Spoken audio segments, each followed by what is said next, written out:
राज्यातील विधानसभा निवडणुकीआधी राजकीय घडामोडींना आता वेग आलाय। भाजपचा बडा नेता राष्ट्रवादी शरद पवार गटात प्रवेश करणार असल्याची माहिती आहे। तर कोण आहे हा भाजपचा नेता? शरद पवारांनी भाजपला आणखी एक मोठा धक्का दिलाय। महाराष्ट्रात विधानसभा निवडणूक तोंडावर आलेली आहेत। अशातच राज्यात राजकीय घडामोडींना आता वेग आलाय। राष्ट्रवादी शरदचंद्र पवार पक्षाचे अध्यक्ष शरद पवार सध्या ऍक्टिव्ह झालेले आहेत। त्यांनी विधानसभा निवडणुकीसाठीची रणनीती आखल्याचं दिसत आहे। समरजित गाडगे यांनी भाजपला सोडचिठ्ठी देत राष्ट्रवादी शरद पवार गटात प्रवेश केला। त्यामुळे कोल्हापूरमध्ये भाजपला मोठा धक्का बसला। त्यानंतर आता पुण्यात देखील भाजपचे वरिष्ठ नेते राष्ट्रवादी शरद पवार गटात प्रवेश करणार असल्याचं बोललं जात आहे।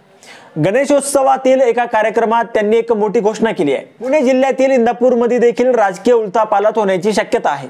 भाजपचे नेते हर्षवर्धन पाटील हे राष्ट्रवादी शरद पवार गटात जाणार असल्याची चर्चा आहे। इंदापूरमधील बॅनरने एक लक्ष वेधलंय। इंदापूरच्या आठवडे बाजारात आज एक फ्लेक्स भर चौकट लागलेला होता। त्यावर शरद पवार आणि हर्षवर्धन पाटील यांचे फोटो आहेत। त्यावर लिहिलेला मजकूर लक्ष वेधून घेत आहेत। इंदापूर तालुक्याची झाली तयारी, हर्षवर्धन भाऊ तुम्ही आता वाजवा तुतारी, असं या बॅनरवर लिहिण्यात आलं होतं।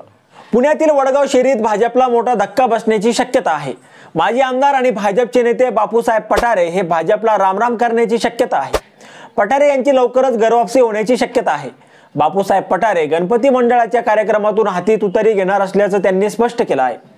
बापूसाहेब पठारे सध्या भाजपमध्ये आहेत। राष्ट्रवादीचे 2 गट पडले। अजित पवार गट हा भाजप सोबत गेला। राष्ट्रवादीचे सुनील टिंगरे हे वडगाव शहरीचे आमदार आहेत। त्यामुळे ही जागा अजित पवार गटाकडे जाण्याची आता दाट शक्यता आहे। वडगाव शहरीची जागा भाजपकडे नसल्याने बापू पठारे नाराज आहेत। थेट गणपती मंडळाच्या कार्यक्रमातूनच हाती तुतारी घेणार असल्याचे त्यांनी संकेत दिले आहेत। आगामी विधानसभा निवडणुकीत आपलं चिन्ह तुतारी असल्याचं बापूसाहेब पठारे यांनी म्हटलंय।